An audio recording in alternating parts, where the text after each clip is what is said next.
Hello students, today's class is for class 10 and today our topic is hydrogen chloride. Okay. So in various types of compound, hydrogen chloride is an acid compound that exists in the gas phase. So today we will discuss some preparation of hydrogen chloride, its properties and etc. Okay. So let's start the class. So first we are starting with the preparation of hydrogen chlorides, and the preparation includes some general methods at first and then the laboratory preparation. Laboratory preparation means when we are trying to synthesize in huge amount. Okay, so at first preparation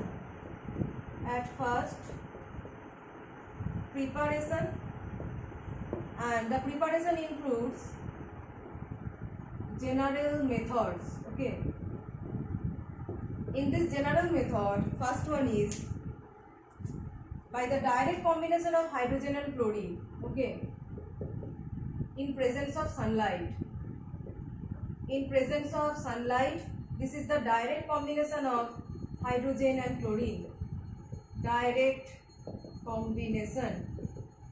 In presence of sunlight, by the direct combination of hydrogen and chlorine, we can synthesize 2HCl, that is hydrogen chloride. All are reacting in the gas phase, hydrogen gas phase, chlorine gas phase, and hydrogen chloride is also producing in the gas phase. So this reaction can only happen in presence of sunlight. In dark, their reaction is very slow. But when you use some catalyst like charcoal, when you use activated charcoal as a catalyst, then this reaction can also occur in dark. Otherwise, it can't occur in dark. So this reaction can't happen. This reaction can't happen in dark, but in presence of activated charcoal as a catalyst, okay, it can happen in dark, right? So in presence of activated charcoal as a catalyst, it can happen in dark. This is the first general method for preparation of HCl. First general method, okay. But we cannot use this type of reaction. Generally, we cannot handle this type of reaction because such type of reactions are very explosive. Okay, the reaction that occurs in presence of sunlight are actually very explosive in nature. Very vigorous reaction, so we cannot handle it in laboratory or something else. So that's why we are avoiding this type of reaction and proceeding to the next procedure. So what will be the next procedure? So by the action of concentrated sulfuric acid, the second procedure, by the action of concentrated sulfuric acid over metal chlorides. Metal means electropositive elements. So suppose one metal chloride is sodium chloride. We are reacting with H2SO4 and this is CONC. CONC means concentrated. Concentrated H2SO4 reacting with NaCl, it is producing NaSO4 plus 2HCl. So we are using 2 NaCl. So it is producing, or it can produce sodium bisulfite at first. NaHSO4 plus HCl. Now okay. Now another possibility can also occur that NaCl is reacting with H2SO4 concentrated, okay, but the product here is Na2SO4 plus 2HCl, okay. So this both can occur when we are reacting with any metal chloride with concentrated H2SO4. So what can happen? The reaction, these two reaction depends, the product of this reaction depends upon temperature, okay. When we are using low temperature, that is less than 0 degrees, 200 degrees Celsius, okay, when we are using less than 200 degrees Celsius, then this bisulfate is formed. And when we are using greater than 200 degrees Celsius, then the product is sodium sulfate and 2HCl. This is the general method, that is metal chlorides reacting with concentrated H2SO4, but temperature should be maintained to whatever we are wanting, either sodium sulfate method or sodium sulfate method, okay. Therefore that case temperature should be maintained. So this process is also used in our laboratory, okay. This procedure, this is the general method 2, and this second general method is also used in the laboratory preparation. So next is laboratory preparation.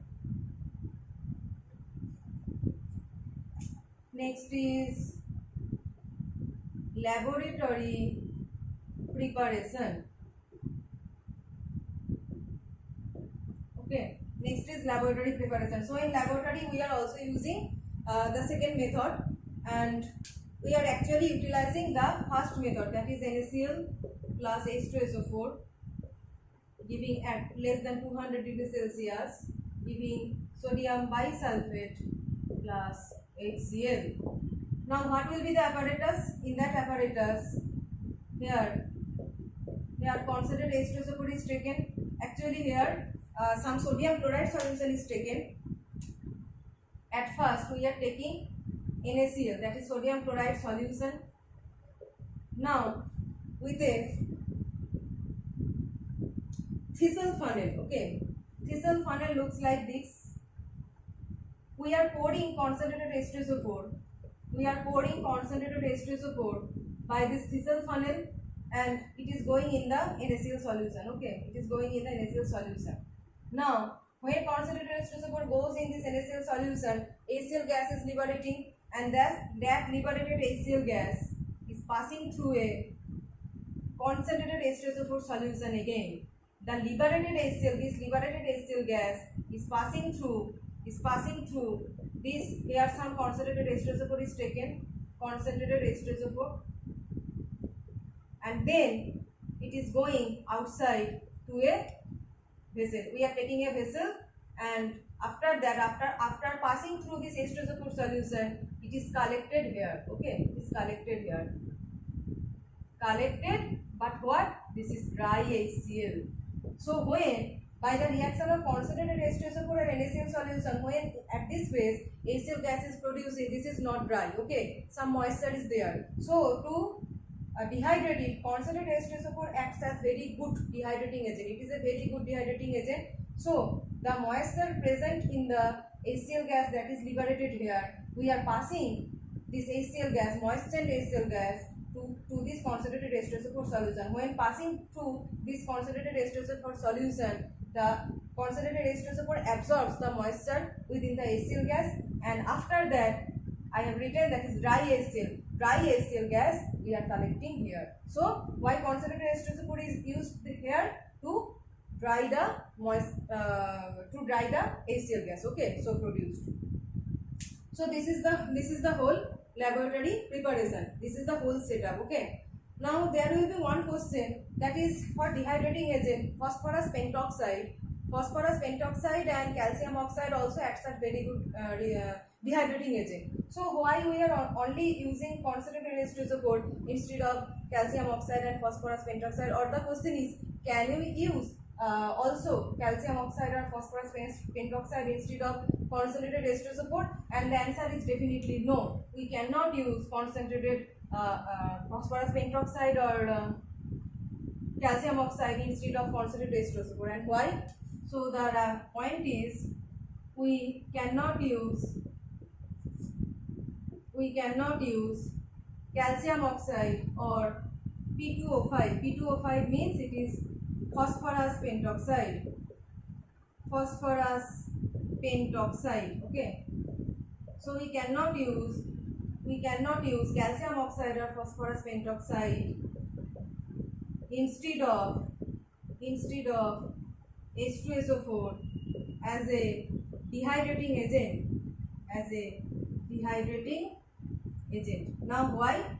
Because concentrated H2SO4 is a acid, and HCl so produced is also acidic. So acid will not react with acid. That's why H2SO4 and HCl do not react. Okay, H2SO4 does not react with HCl because both are acidic. But calcium oxide and phosphorus pentoxide have some basic character. So a base can react with acid, that is HCl. That's why when we are using calcium oxide as a dehydrating agent, calcium oxide reacts with HCl and producing calcium chloride plus H2O. So this reaction takes place. So instead of getting hydrogen chloride, dry hydrogen chloride, when we use calcium oxide as a dehydrating agent, we are getting calcium chloride. And the second is when phosphorus pentoxide we are using and trying to dry the HCl gas, it is producing phosphorus oxychloride and H3PO3, phosphorus oxychloride and HPO3, phosphorus oxychloride and HPO3. So if we balance, it will be 2, it will be 3, and the product is 3HPO3, right? So 2P2O5 plus 3HCl giving POCl3 plus 3HPO3. So both calcium oxide and phosphorus pentoxide having some basic character reacts with HCl instead of dehydrating it, and that's why we cannot use these two dehydrating agent instead of H2SO4. Okay. So in today's class I have explained some points about the preparation of hydrogen chloride. There are some more points I will discuss in the next class. Okay.